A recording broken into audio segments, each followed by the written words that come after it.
there, Mauritiana here, founder of the Mindsight Academy, neuro coach to executives, leaders, entrepreneurs, and a neuro leadership trainer using insight from brain science to help you flourish and exceed your expectations. Welcome back to another episode of Lead to Excel podcast. I'm so pleased to be with you today because guess what? Today, looking at the strategies to help you remain a high-performing leader. Your role as a leader or a manager is to get things done in your organization. Delivering results requires competence. It requires that you have industry knowledge and a rigorous discipline of management. Someone has described management as being the present, while a leader is looking at the future. This is a topic I'm going to look at very soon. What a leader is and who a leader is and the difference between being a leader and a manager, and if you need to have both qualities. But for today, how then do you as a leader or a manager go about bringing harmony to these potentially conflicting demands that you have in the workplace today? How do you remain relevant as your role as a leader? And most importantly, how do you remain and maintain high performance as a leader for your team or your organization or for your business? So grab a cup of coffee, put your feet up, and listen in. What are you doing to develop your leadership ability? You should be doing something at least weekly to ensure you're growing and developing. When I talk to leaders, managers, entrepreneurs, and business owners, there are two main challenges they always cite as the problem: being too busy, juggling too many balls, or simply unsure where to start to find high-quality leadership development. This ends up resulting in many not doing anything at all, while some undertake one or two activities over the year to meet their CPD requirements without much thought put into its relevance or quality to their goal or achievement. Your role as a leader is too important for you not to be intentional about your actions, and you will not achieve the high results you desire with that kind of approach. The truth is that leadership development does not need to be overly time-consuming nor expensive either. The question, though, is how do you go about it, and what should you do to achieve that high-performance leadership you want? Okay. The first thing is developing yourself. And to enable you do that, you need to first and foremost understand you. Understand who you are. Who are you? How are you perceived by your peers, colleagues, and customers? Leadership starts with you. Your understanding of yourself, the way you behave, the way you feel, act, and react to different situations determines who you are. Start by doing a 360 feedback. The results of this and the coaching that go with it will help you focus in on your own strengths and the areas that you need to develop. Ultimately, they will help you develop your own game plan and ensure that you make the most of your time and your efforts. The second tip is to be humble, humility. C.S. Lewis said humility is not thinking less of yourself, it's thinking of yourself less. Leaders that have emotional intelligence and self-awareness are able to recognize the importance of celebrating the achievements of everyone whilst also keeping the focus on performance and continuous improvement. Demonstrating the willingness to carry out any role also enables your team build trust in you, particularly when taking the time to join with others in what might seem as menial tasks, such as putting out chairs for a meeting, covering for staff when they need to do things. It could also be covering for a colleague who just needs some time alone for a moment. The loyalty that simple act buys will inevitably be multiplied 10 times over. Do you acknowledge others for the success of your team, or do you take the credit for yourself? Are you emotionally self-aware? If you answer yes to that question, how do you know? Are you prepared to lead by example in any role in order to portray yourself as not being too important to do certain types of work, or are you always keen to learn more and keep improving? These questions will enable you determine how self-aware you are.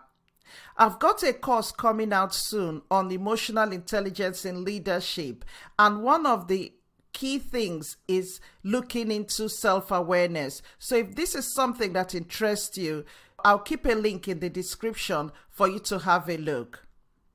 Another important strategy to enable you to achieve high performance leadership is building and sustaining positive relationships. So building and sustaining relationships is one of the most important elements of your leadership role. Peter Drucker says, culture eats strategy for breakfast. The point here is that you can have the greatest strategy in the world, but if you do not form positive relationships with your team or enable your team form personal relationships with each other, then delivery and results won't be what you want them to be. Another important skill you need as a leader is to be a good listener. When I discovered the importance of emotional intelligence in leadership, and I started reflecting on my own practice, on my own behavior, and I noticed a lot of times I found myself interrupting people. So people will start talking and I wasn't actually actively listening, even though I was looking at them. Instead, what I was doing was preparing my own answer, and I found myself actually interrupting people quite a lot. And it really threw me because I've always considered myself to be a good listener.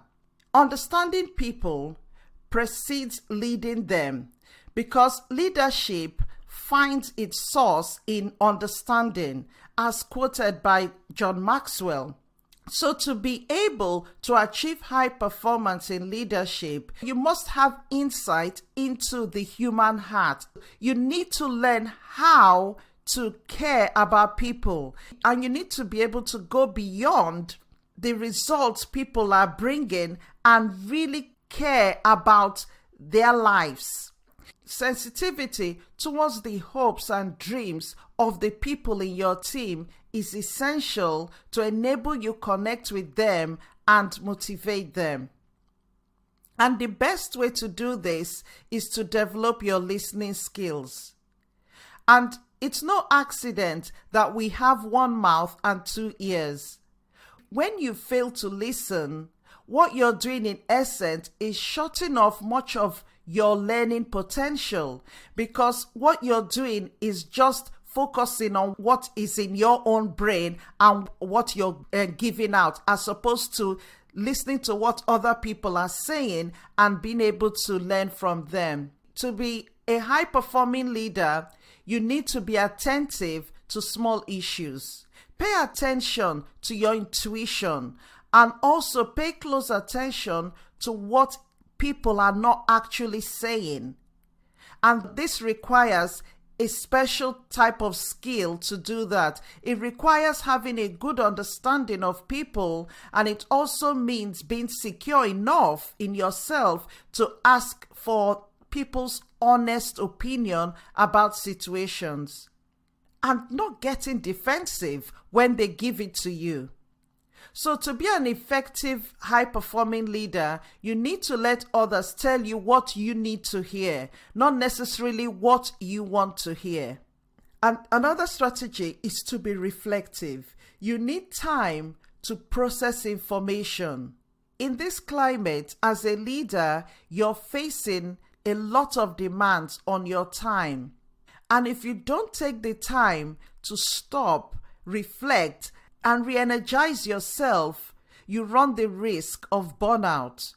The last podcast I did on true work-life balance, that goes into a lot more detail about things that you need to do to avoid burnout, anxiety, and stress. So if you want to be a high-performing leader, you need to be self-driven, self-reflective, take out time to pause and listen to what people are telling you. Listen to the feedback that you're being given and don't get defensive. And in your daily routine, build in formal structured time to switch off, stop, and use that time to reflect and re-energize. And as you're reflecting, think about what has worked well and what hasn't, and what you need to do to improve it. Do this personally for yourself, but also do this as a team. Leading requires constant learning and a balance of specialized and broad knowledge. Keep updating yourself, keep updating your skills, but it's so important that you keep taking the right actions. Improve your knowledge, improve your relationship with the people you're working with, and most importantly, understand who you are. Thank you for tuning in, and remember that one of the biggest challenges facing organizations and facing leaders today is the ability for you as a leader to maintain effectiveness. If you want to learn more, please visit my website at maureenchiana.com, and I'll keep the link below in the description. Today, I've talked about the importance of leadership development, and one of the main areas where you can develop yourself is finding the right courses to equip yourself, to equip you as a person and equip you as a leader. So please visit my online academy, where you will find courses that would truly help and equip you to achieve that high performance and maintain it. In the academy, you have an opportunity to take the courses at your own pace, but also have my ongoing support through our live sessions where you can post in questions. But do visit the mindsightacademy.com. My passion, my desire is to return you to the soul of your leadership role, providing you with the concrete skills to get you to the top and keep you there. Okay, 3 things now before we finish today. Remember to subscribe to this podcast. If you haven't, make sure you click on that subscribe button wherever you listen to this podcast. This will ensure that you don't miss out on any episode. Leave a review. And also, if there are any topics that you would like me to talk about, put it inside the comment section as well. Finally, next week, we're going to be looking at skills of an emotional intelligent leader. Why is it important? Emotional intelligence is something that has been coming up a lot lately. Why do you need to be an emotional intelligent leader? Is it something you should keep ignoring, or is it something you really need to look into? And I can assure you, you will not want to miss this next week's episode. So look forward to seeing you next week. Have an amazing week.